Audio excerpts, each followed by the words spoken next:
At last we viewed our players. They had received a mission from the Fryn of the Achaean island to go down and clear out a recently drained out, man-made, Fryn-made technically, lake. In exchange, the players would get papers which allow them to sneak into the Empire. So, after Klik does a series of symbols on the wall, the players enter the new, or really old, depending how you want to look at it, cave complex. I made up this little map. My players went through it. Had a little cover on top of it they scraped off where they went. You know, it's so beautiful in grayscale. I have a bad printer. But it works alright for us. I'm going to use it for reference today. So the players come down, and very quickly they come to see that the water that used to be in the lake is now becoming part of a underground river. Spanning that river is a man-flinned or gnoll-made bridge. A non-natural occurring wooden structure. So the players cross that bridge when they get to it. And progress into the cave. They take the first side passage they find and encounter several beings that they recognize as some kind of undead. In the fight, Klik is struck and paralyzed by one of them, which the player, out of slight amount of metagaming, realizes that that's a ghoul's touch. Ghouls being half-dead, half-alive beings who survive on eating the flesh of sapient creatures. The rest of the party manages to kill off of the ghouls, because in the listing for ghouls it says they do not affect elves, which Fryn and Daenes, of course, both count as elves for this purpose. So the player's got a good advantage there. So Klik comes back into consciousness, and the players carry on. They avoid the next side passage because they'd rather not have to fight a battle they don't have to fight, which I don't blame them for. And upon rounding the next long corner, they get assailed by arrows and slingshots, and I think somebody else was just throwing rocks from above them. They look up and see at a ledge 20 feet above them a group of 3 gnolls, all 3 attacking.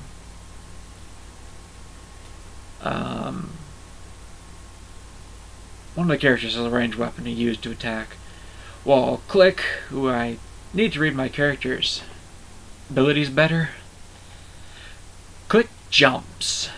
Apparently Thri-Kreen have a really good jump ability. He bounds up there and cuts down 2 of them as one of them runs through a back passage.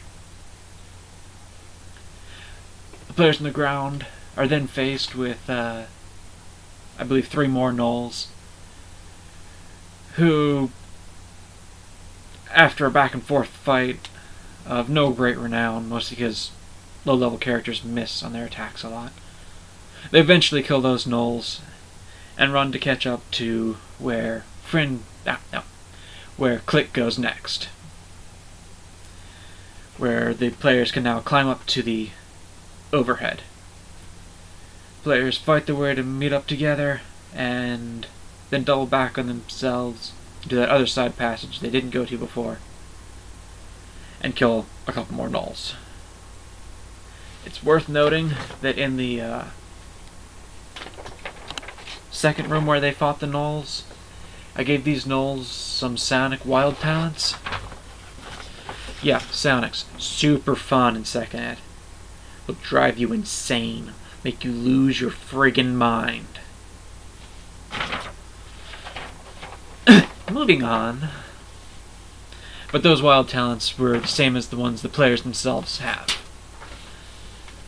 Molecular agitation, all-around vision. The other people don't use theirs so much. Klik has acid palms. He produces acid from his hands. Not enough to hurt somebody, but enough to dissolve simple structures. And I can't remember what the other ones sound, sorry, because I never used them. So the players, after clearing out all these gnolls and securing the area thus far, find a large stone door. Being foolhardy, and rightfully so since the gnolls provided very little issue for them, they push through and tromp through the next room, where almost all of them are struck by unquenchable migraines.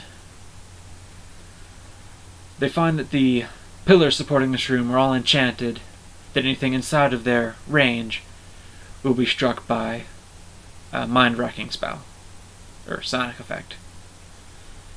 They sneak around to the outer corners of the room and thus are unaffected. Daenes wants to destroy the pillars, but the others advise her that that would likely bring the building down on top of them. So she concedes, and they do not. They just sneak around the outside corners.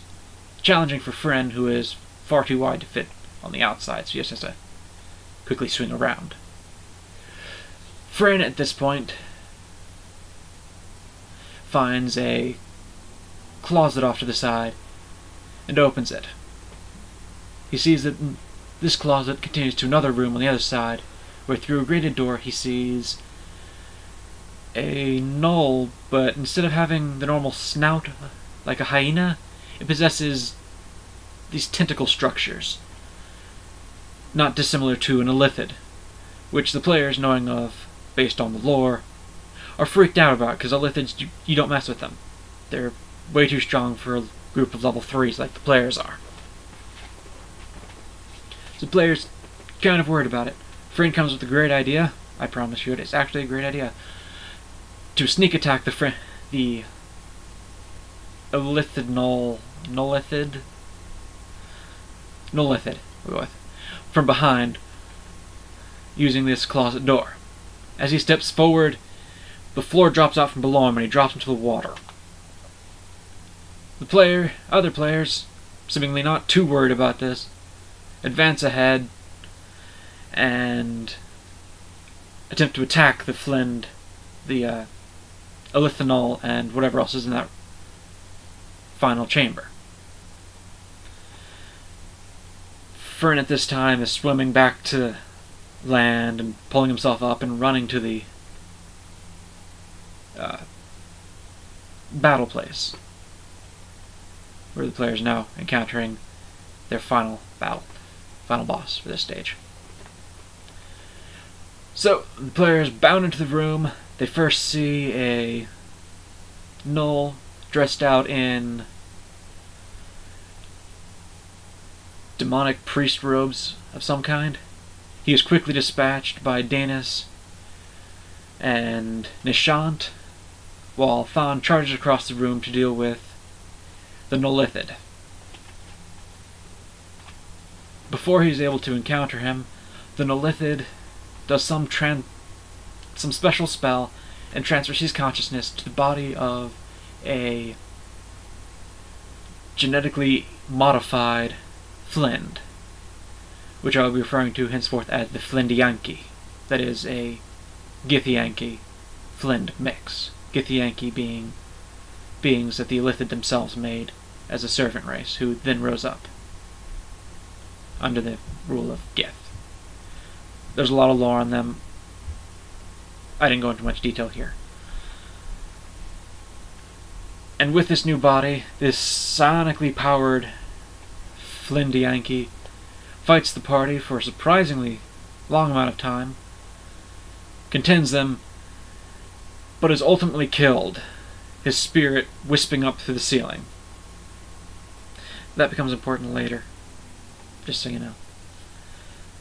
And as he falls to the ground, the life draining from his eyes, Fryn runs into the room, looking around, asking what he missed. Okay.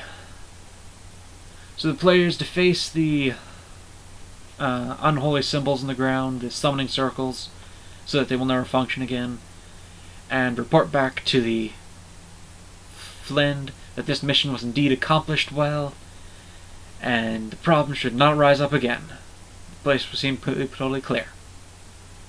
So getting papers and agreeing setting a accord with the Flend, that they would use the ship, the Heroic Order of the Flend, to get to the Empire. The players set off. Okay. So I'm going to pick up there next session, and we'll see what happens.